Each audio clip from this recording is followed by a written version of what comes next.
வார்த்தையான என் இறைவா, என் காலடிக்கு விளக்கானாய், பாதைக்கு ஒளியானாய், என் வாழ்வுக்கு வழியானாய்.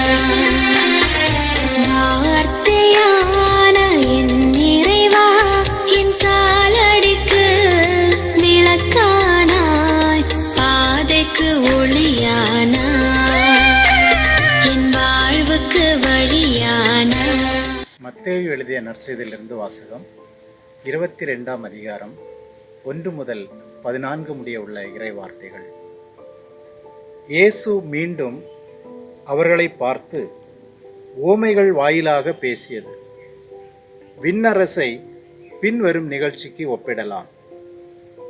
அரசர் ஒருவர் தம் மகனுக்கு திருமணம் நடத்தினார்.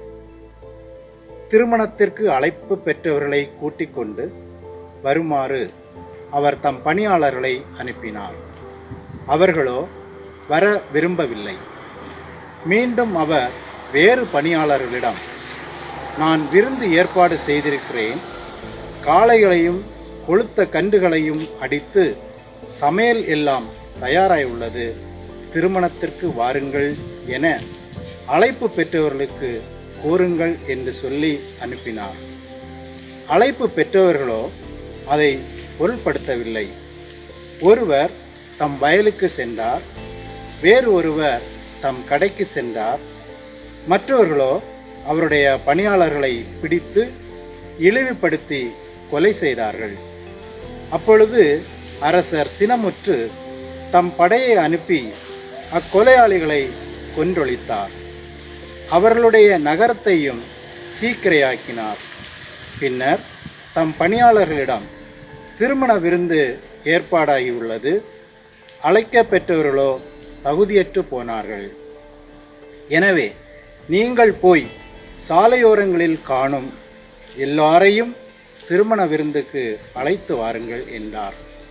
அந்த பணியாளர்கள் வெளியே சென்று வழியில் கண்ட நல்லோர் தீயோர் யாவரையும் கூட்டி வந்தனர். திருமண மண்டபம் விருந்தினரால் நிரம்பியது. அரசர் விருந்தினரை பார்க்க வந்தபோது அங்கே திருமண ஆடை அணியாத ஒருவனை கண்டார்.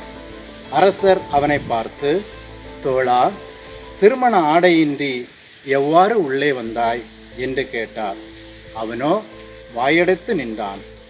அப்போது அரசர் தம் பணியாளர்களிடம், அவனுடைய காலையும் கையையும் கட்டி புறம்பே உள்ள இருளில் தள்ளுங்கள், அங்கே அழுகையும் அங்கலாய்ப்பும் இருக்கும் என்றார். இவ்வாறு அழைப்பு பெற்றவர்கள் பலர், ஆனால் தேர்ந்தெடுக்கப்பட்டவர்களோ சிலர். ஆண்டவரின் அருள்வாக்கு. கிறிஸ்துவே உமக்கு புகழ்.